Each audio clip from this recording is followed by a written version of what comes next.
ರಾಜಕೀಯದಲ್ಲಿ ಸೋಲು ಗೆಲುವು ಕಾಮನ್.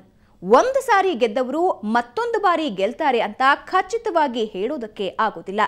ಹಾಗಾದ್ರೆ ಮುಧೋಳ ವಿಧಾನಸಭಾ ಕ್ಷೇತ್ರದ ಈ ಹಿಂದಿನ ಇತಿಹಾಸ ಏನ್ ಹೇಳುತ್ತೆ? ಈ ಬಾರಿ ಕ್ಷೇತ್ರದಿಂದ ಯಾರು ವಿಧಾನಸಭೆ ಪ್ರವೇಶಿಸುತ್ತಾರೆ ಅನ್ನೋದಕ್ಕೆ ಇಲ್ಲದೆ ಉತ್ತರ.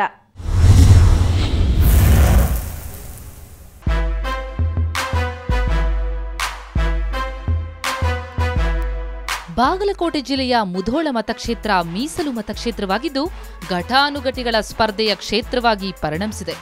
ಬಿಜೆಪಿಯಿಂದ ಸಚಿವ ಗೋವಿಂದ ಕಾರಜೋಳ ಸ್ಪರ್ಧಿಸ್ತಾ ಇದ್ರೆ, ಇತ್ತ ಕಾಂಗ್ರೆಸ್ನಿಂದ ಮಾಜಿ ಸಚಿವ ಆರ್.ಬಿ. ತಿಮ್ಮಾಪುರ ತೀವ್ರ ಸ್ಪರ್ಧೆಯೊಡ್ಡಲು ಸಿದ್ಧರಾಗಿದ್ದಾರೆ. ಈ ಕ್ಷೇತ್ರದ ಸ್ಪೆಷಾಲಿಟಿ ಏನು? ಇಲ್ಲಿ ಗೆದ್ರೆ ಮಂತ್ರಿಯಾಗೋದು ಗ್ಯಾರಂಟಿ.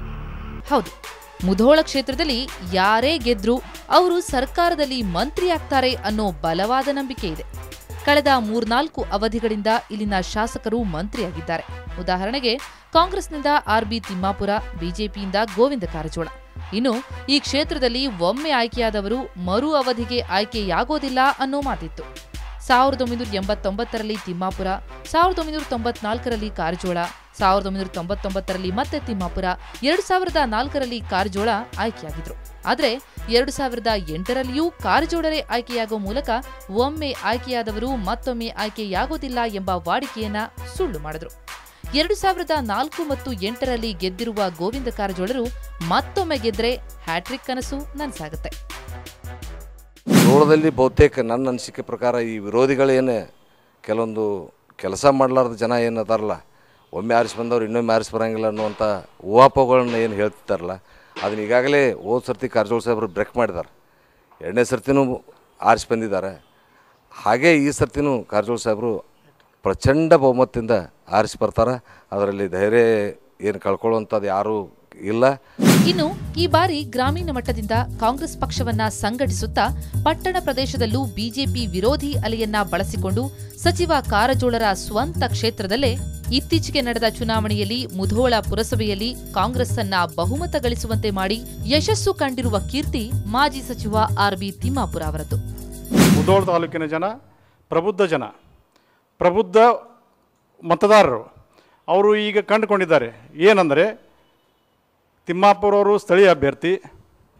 2ನೇದ್ದು ಬಿಜೆಪಿ ಇದು ಒಂದು ಆಡಳಿತ ಪಕ್ಷವಾಗಿ ಇರಲಿಕ್ಕೆ ಅಯೋಗ್ಯ. ಆದ್ದರಿಂದ ತಿಮ್ಮಾಪುರ ಅವರು ಮಾಡಿದಂಥ ಸೇವೆ, ಅವರ ನಿಷ್ಠೆ, ಅವರ ಪಕ್ಷ ನಿಷ್ಠೆ ಇದನ್ನು ಕಂಡುಕೊಂಡು ಜನ ಮೊನ್ನೆ ಆಗಿರುವ ಪುರಸಭಾ ಚುನಾವಣೆಯಲ್ಲಿ ಅವರಿಗೆ ಅತಿ ಒಂದು ಒಳ್ಳೆಯ ಮತದಿಂದ ಅವರ ಪಕ್ಷವನ್ನು ಆರಿಸಿ ತಂದಿದ್ದಾರೆ. ಈ ಕ್ಷೇತ್ರದಲ್ಲಿ 80,052 ಪುರುಷ ಮತದಾರರು ಹಾಗೂ 28,263 ಮಹಿಳಾ ಮತದಾರರು ಸೇರಿದಂತೆ ಒಟ್ಟು 1,58,315 ಮತದಾರರಿದ್ದಾರೆ. ಜಾತಿವಾರು ಬಂದಾಗ ಅಂದಾಜು 7,000 ಬ್ರಾಹ್ಮಣರು, 45,000 ಲಿಂಗಾಯತರು, 30,000 ಪರಿಶಿಷ್ಟ ಜಾತಿ, 25,000 ಪರಿಶಿಷ್ಟ ಪಂಗಡದವರು ಸೇರಿದಂತೆ ಅಲ್ಪಸಂಖ್ಯಾತರು 12,000 ಮತ್ತು ಇತರೆ 38,000 ಜನ ಮತದಾರರಿದ್ದಾರೆ. ಈ ಕ್ಷೇತ್ರದಲ್ಲಿ ಜಿಲ್ಲೆಯ ಮುಧೋಳ ಹಾಗೂ ಬೀಳಗಿ ತಾಲೂಕಿನ ಕೆಲವು ಹಳ್ಳಿಗಳು ಸೇರ್ಪಡೆಗೊಳ್ಳುತ್ತವೆ. ಈ ಬಾರಿ ಮುಧೋಳ ಮತಕ್ಷೇತ್ರದಿಂದ ಬಿಜೆಪಿಯಿಂದ ಗೋವಿಂದ ಕಾರಜೋಳ ಸ್ಪರ್ಧಿಸಿದರೆ, ಕಾಂಗ್ರೆಸ್ನಿಂದ ಆರ್.ಬಿ. ತಿಮ್ಮಾಪುರ, ಜೆಡಿಎಸ್ನಿಂದ ಶಂಕರ್ ನಾಯಕ್ ಮತ್ತು ಬಿಎಸ್ಆರ್ ಕಾಂಗ್ರೆಸ್ನಿಂದ ಅಶೋಕ ಲಿಂಬಾವಳಿ ಸ್ಪರ್ಧಿಸುವ ಸಾಧ್ಯತೆಗಳಿವೆ. ಬಾಗಲಕೋಟೆ ಜಿಲ್ಲೆಯಲ್ಲಿ ಮೀಸಲು ಕ್ಷೇತ್ರವಾಗಿರುವ ಮುಧೋಳ ವಿಧಾನಸಭಾ ಕ್ಷೇತ್ರದಲ್ಲಿ ಬಿಜೆಪಿ ಮತ್ತು ಕಾಂಗ್ರೆಸ್ ಪಕ್ಷಗಳ ಮಧ್ಯೆ ನೇರ ಹಣಾಹಣಿ ಏರ್ಪಡಲಿದೆ. ಈ ಮೊದಲು ಜನತಾ ಪರಿವಾರದಲ್ಲಿ ಗುರುತಿಸಿಕೊಂಡಿದ್ದ ಗೋವಿಂದ ಕಾರಜೋಳ ಕಳೆದ 2 ಅವಧಿಯಲ್ಲಿ ಬಿಜೆಪಿಯಿಂದ ಆಯ್ಕೆಗೊಂಡು ಮತ್ತೊಮ್ಮೆ ಹಣಾಹಣಿಗೆ ಸಜ್ಜಾಗಿದ್ದಾರೆ. ಇತ್ತ ಕಾಂಗ್ರೆಸ್ನಿಂದ ಆಯ್ಕೆಯಾಗಿ ಸರ್ಕಾರದಲ್ಲಿ ಸಚಿವರಾಗಿದ್ದ ಆರ್.ಬಿ. ತಿಮ್ಮಾಪುರ ಈಗಲೂ ಕಾರಜೋಳರಿಗೆ ಮತ್ತೊಮ್ಮೆ ಸ್ಪರ್ಧಿಯಾಗಲಿದ್ದಾರೆ.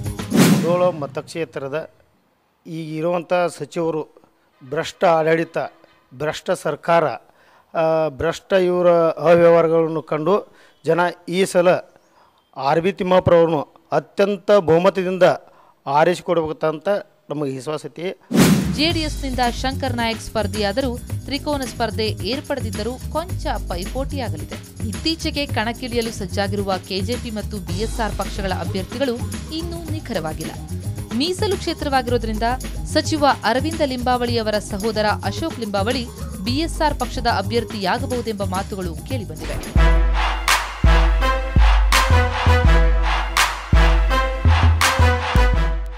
ನಾಯಕನ ಪ್ಲಸ್ ಮತ್ತು ಮೈನಸ್ ಪಾಯಿಂಟ್ಗಳು ಏನು, ಕ್ಷೇತ್ರದಲ್ಲಿ ಅಭಿವೃದ್ಧಿ ಕಾರ್ಯಗಳು ನಡೆದ್ರೂ ಇರೋ ಸಮಸ್ಯೆಗಳು ಏನು ಅನ್ನೋದನ್ನ ಅಲ್ಲಿನ ಜನರಿಂದಲೇ ತಿಳ್ಕೊಳ್ಳೋಣ. ಅದಕ್ಕೂ ಮೊದಲು ಒಂದು ಪುಟ್ಟ ಬ್ರೇಕ್.